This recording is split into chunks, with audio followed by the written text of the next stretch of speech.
Right, on Mother's Day, we paid a very special tribute to single mothers. That great story of yours, Bill. And this story I have is about a single father and the son he raised who just happens to be an Olympic champion in the speed skate.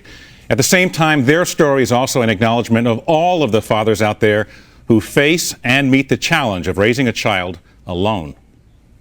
Representing the United States of America, Apolo. February 20th, 2002. Apolo Ono clinches the Olympic gold medal in the 1,500-meter speed skate. I was like, wow, this is for real. This is for real. This is a real, true life dream. Watching from the stands, his face beaming with pride, was Apolo's father, Yuki. For Apolo and Yuki Ono, this was more than a crowning moment of athletic achievement. It was an emotional milestone in a once turbulent relationship.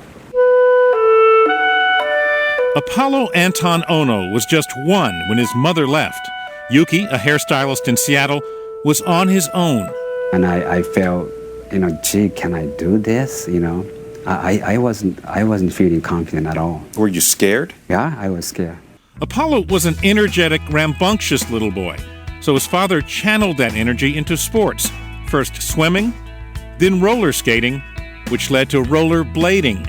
Age 3, he had shown me his unusual talent, especially in his mind to be a very, very daring. He showed lots of athleticism. He saw something in me that I didn't see in myself. Just before turning 13, Apolo had already won 3 championships. On his birthday, his dad showered him with gifts. Oh my God, gifts! Thank you, Dad.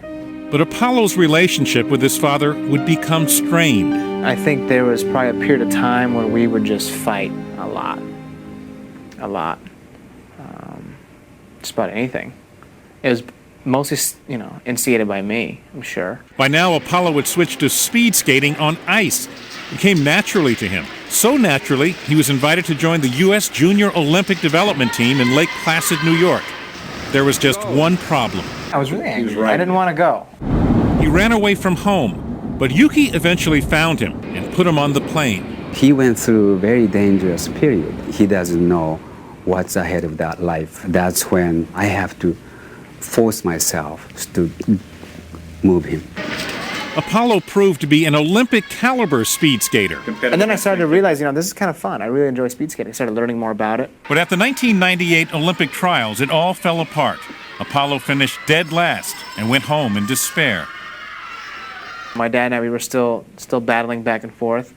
And he said, okay, you need to go to the ocean and contemplate, what are you going to do? What path are you going to take? How did you react to that? I mean, that's some tough love there. It was hard, really hard. I have to tell him, you have to do this alone, all by yourself in this cottage in a very rainy, cold, isolated area. It's very hard for me to tell him, but you have to take this path to come to the decision alone. For days, he did little but run and think. On the 9th day, he called his dad. What'd you say to him?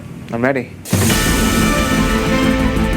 And he was. In the last 2 Olympics, Apolo took home a total of 5 medals, 2 gold. More important, as the years passed, Apolo began to understand what his father had sacrificed for him and what he meant to him. I have certain times where I have to myself, I'm on the plane or I'm in a hotel room, and I kind of think, wow, you're very grateful, that I was blessed to have such a great dad, and he was so supportive. It was a tremendous experience to be with your child since age 1. And every segment of the steps he had to go through, I was with him. Hold, jump. They now call themselves Team Apolo, father and son.